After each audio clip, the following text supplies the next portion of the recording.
नमस्कार, आप देख रहे हैं न्यूज 24। मैं हूं विपनेश माथुर। दिल्ली के चुनाव में वैसे तो बहुत कुछ इस बात पर निर्भर करता है कि किस पार्टी का पलड़ा कितना भारी है। चुनाव जीतने और सत्ता में आने वाले दल को ही यहां के ज्यादातर मतदाता अपनी पहली पसंद बनाते हैं, लेकिन देश के दूसरे राज्यों की तरह यहां भी चुनाव में जात और धर्म का फैक्टर काम करता है।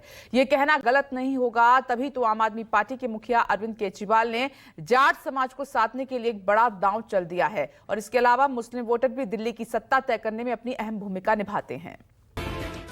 दिल्ली का सबसे बड़ा चुनाव, सत्ता के लिए किसका क्या दांव। जात धर्म को साधने की तैयारी अब की बार मुश्किल भारी। दिल्ली चुनाव में एमजे फैक्टर, किसका बिगाड़ेंगे सियासी चैप्टर। दिल्ली देश की राजधानी, जहां देश के सबसे एलीट क्लास के लोग रहते हैं। दिल्ली जहां देश भर के चुने हुए सांसदों का डेरा है और उनकी सबसे बड़ी पंचायत लोकसभा और राज्यसभा है। दिल्ली वैसे तो केंद्र शासित प्रदेश है, मगर यहां की सियासत का असर अब दुनिया भर में देखने को मिलने लगा है। उसी दिल्ली का चुनावी पारा इस वक्त काफी हाई है। मौसम भले ही सर्दियों का है, लेकिन इस कड़ाके की ठंड में भी दिल्ली का सियासी तापमान मानो मई जून जैसी गर्मी का एहसास दिला रही। हर एक सियासी दल अपनी अपनी रणनीति के हिसाब से पूरी ताकत झोंकना शुरू कर चुका है। वोटरों को लुभाने के लिए एक से बढ़कर एक पैंतरे आजमाए जा रहे हैं। जात धर्म के नाम पर अब तक जो राजनीति उत्तर भारत के दूसरे राज्यों में देखी जाती थी, वो इस बार दिल्ली चुनाव में भी सिर चढ़कर बोल रही, जिसमें सबकी नजर एमजे फैक्टर पर है। एम यानी मुस्लिम और जे यानी जाट। इन दोनों समाज के वोटर अब की बार दिल्ली चुनाव की दशा और दिशा तय करने वाले। मुस्लिम और जाट ये दो ऐसे वोट बैंक हैं जिसके दम पर आम आदमी पार्टी पिछले 10 सालों से दिल्ली की सत्ता पर राज कर रही। दिल्ली की राजनीति में जब से आम आदमी पार्टी का उदय हुआ है, तब से ये दोनों तबका केजरीवाल के साथ पूरी मजबूती के साथ खड़ा नजर आया।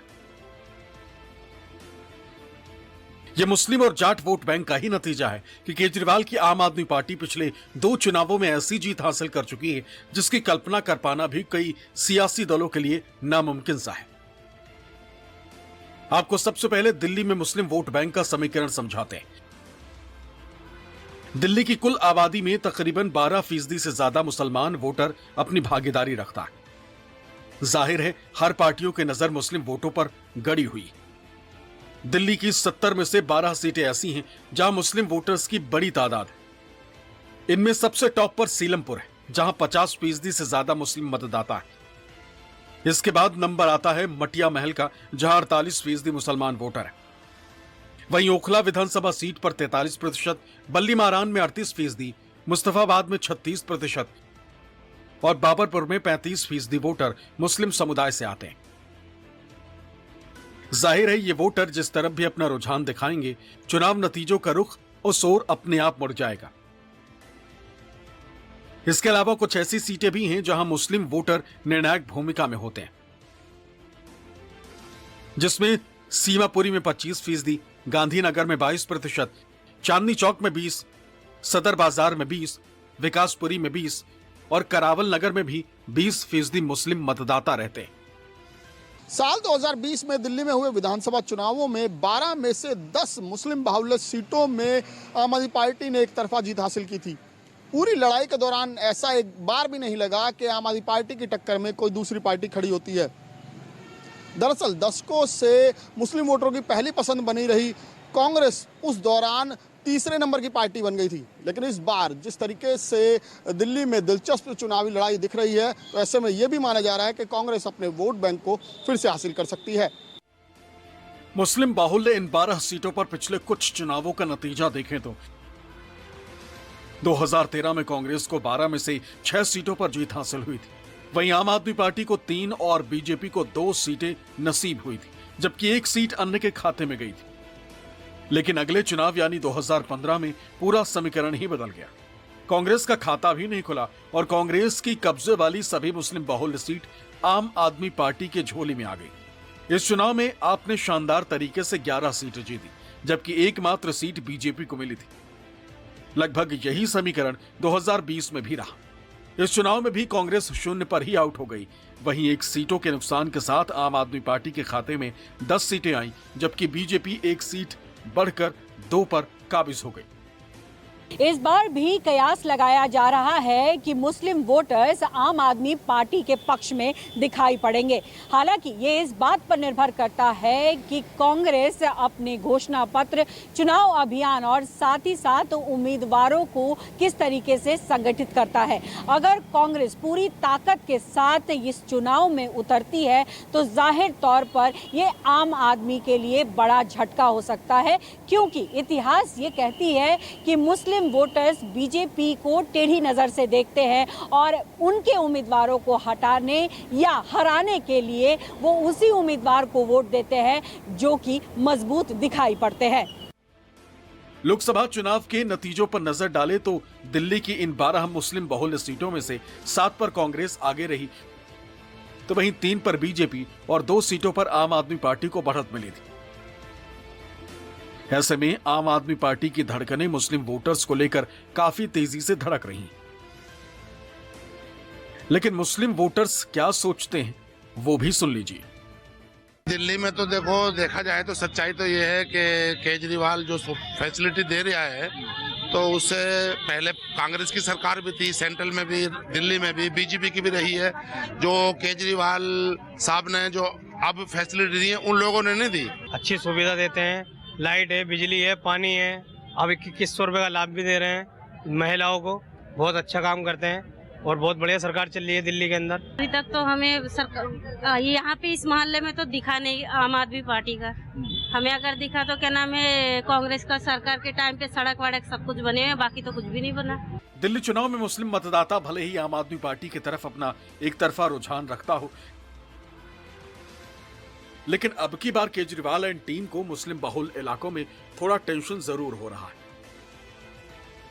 टेंशन इसलिए बढ़ गई है क्योंकि इस बार असदुद्दीन ओवैसी की AIMIM भी दिल्ली चुनाव में डेब्यू करने जा रही है। ओवैसी भी मुस्लिम बहुल सीटों पर ही अपने उम्मीदवार उतार रही, खासकर उन सीटों पर जहां पिछले कुछ चुनावों में आम आदमी पार्टी का जनाधार बढ़ा। उन्हीं में से एक है मुस्तफाबाद विधानसभा सीट। इस सीट का गणित समझिए। 2015 में जब आम आदमी पार्टी ने 70 में से 67 सीटों के साथ दिल्ली में प्रचंड जीत हासिल की, तो मुस्तफाबाद उन 3 निर्वाचन क्षेत्रों में से एक था जहां बीजेपी के उम्मीदवार को जीत मिली थी। तब बीजेपी उम्मीदवार जगदीश प्रधान ने लगभग 40% मुस्लिम मतदाताओं का वोट हासिल कर विधायक बने थे। उस वक्त माना गया था कि बीजेपी कैंडिडेट जगदीश प्रधान को कांग्रेस और आम आदमी पार्टी के बीच लड़ाई का फायदा मिला था। दरअसल 2015 के चुनाव में आम आदमी पार्टी के हाजी यूनिस और कांग्रेस के हसन अहमद के बीच बीजेपी विरोधी वोट का विभाजन हो गया था। लेकिन 2020 में हाजी यूनिस के पीछे अल्पसंख्यकों के एकजुट होने के बाद आम आदमी पार्टी ने मुस्तफाबाद में जीत हासिल की, जिसमें उन्हें 53.2% वोट मिले, जबकि बीजेपी के सिटिंग विधायक जगदीश प्रधान 42% वोटों के साथ दूसरे नंबर पर रहे थे। वहीं कांग्रेस के अली मेहदी को महज 2.89% वोट मिले थे। हालांकि इस बार असदुद्दीन ओवैसी की AIMIM ने भी इस सीट पर अपना उम्मीदवार उतार दिया, जिससे मुकाबला कड़ा हो गया। मुस्तफाबाद से AIMIM ने आम आदमी पार्टी के पूर्व पार्षद ताहिर हुसैन को मैदान में उतारा है, जो दिल्ली दंगा मामले के आरोपियों में से एक है और इस मामले में वो कुछ समय जेल में भी रह चुके। वहीं आम आदमी पार्टी ने नए उम्मीदवार आदिल अहमद खान को टिकट दिया, जबकि कांग्रेस ने एक बार फिर अली मेहदी को अपना कैंडिडेट बनाया। तो बीजेपी ने अपने करावल नगर विधायक मोहन सिंह बिष्ट को इस सीट से चुनावी मैदान में उतारा।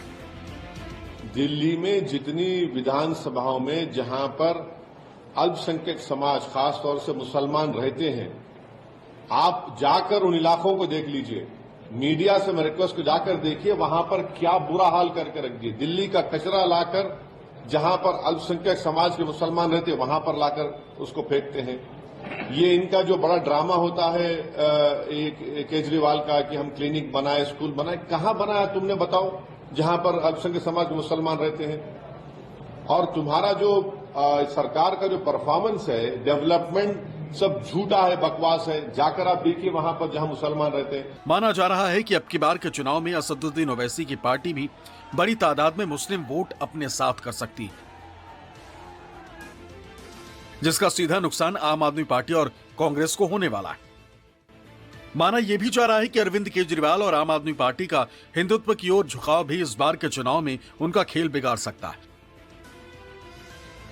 जिसका सीधा फायदा कांग्रेस को तो होगा, लेकिन यह जीत में कितना तब्दील होता है यह देखना दिलचस्प होगा। अब ऐसे में सवाल उठता है कि अब की बार के चुनाव में मुस्लिम वोटों का क्या समीकरण रहने वाला है, तो यह भी जान लीजिए। अभी तक मोटा मोटी दिख रहा है कि मुसलमानों के अंदर ये प्रचार है और उनके अंदर भाव है कि अगर हमने आम आदमी पार्टी को छोड़ा और कांग्रेस नहीं जीती तो भारतीय जनता पार्टी सत्ता में आ सकती है, क्योंकि भारतीय जनता पार्टी इस बार जोर लगा सकती है। बहरहाल मुस्लिम वोटर इस बार के चुनाव में किसकी जीत सुनिश्चित करते हैं ये तो 8 फरवरी को ही पता चलेगा। लेकिन यह जरूर है कि अगर कांग्रेस पूरी ताकत और रणनीति के साथ चुनाव मैदान में उतरती है तो कई मुस्लिम बाहुल्य सीटों का गणित बिगड़ सकता है। Bureau report, news 24। न सिर्फ मुस्लिम बल्कि इस बार के दिल्ली चुनाव में जाट वोटर्स पर भी सबकी निगाहें टिकी हुई हैं। आम आदमी पार्टी के मुखिया अरविंद केजरीवाल ने तो जाट समाज के लिए बीजेपी से एक बड़ी मांग भी कर दी, जिस पर राजनीति तो गर्म है।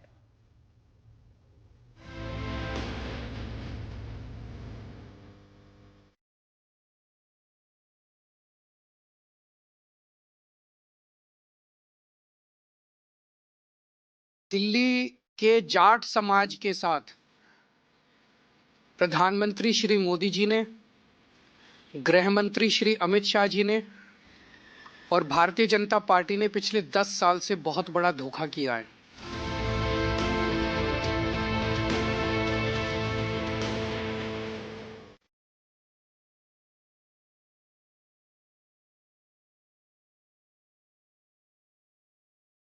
जो कहता था कि मैं तो धर्मनिरपेक्ष हूं, हमको सारे समाजों को लेकर चलना चाहिए, आज उसको जाटों की याद आ रही है।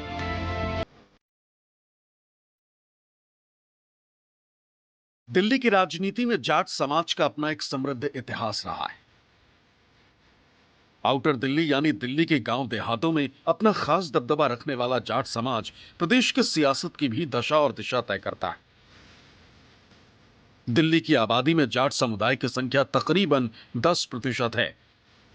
राजधानी के 364 गांवों में से 225 गांवों में जाट समुदाय की बहुलता है, जो कि 70 में से 8 विधानसभा सीटों पर अपना वर्चस्व रखते हैं। जिन सीटों पर जाट समुदाय काफी मुखर है उनमें नांगलोई, मुंडका, नजफगढ़, बिजवासन, महरौली, रिठाला, मटियाला और किरारी शामिल है। इन सभी सीटों पर जाट समुदाय का वोट निर्णायक भूमिका निभाता है। दिल्ली की राजनीति में जाट समाज की क्या अहमियत है, इसका अंदाजा पिछले कुछ चुनावी नतीजों से लगा सकते हैं। 2013 के चुनाव में जाट बीजेपी की तरफ थे, तो जाट बहुल 8 सीटों में से 6 पर बीजेपी को जीत मिली थी, जबकि 1 सीट पर निर्दलीय तो 1 पर आप को जीत मिली थी।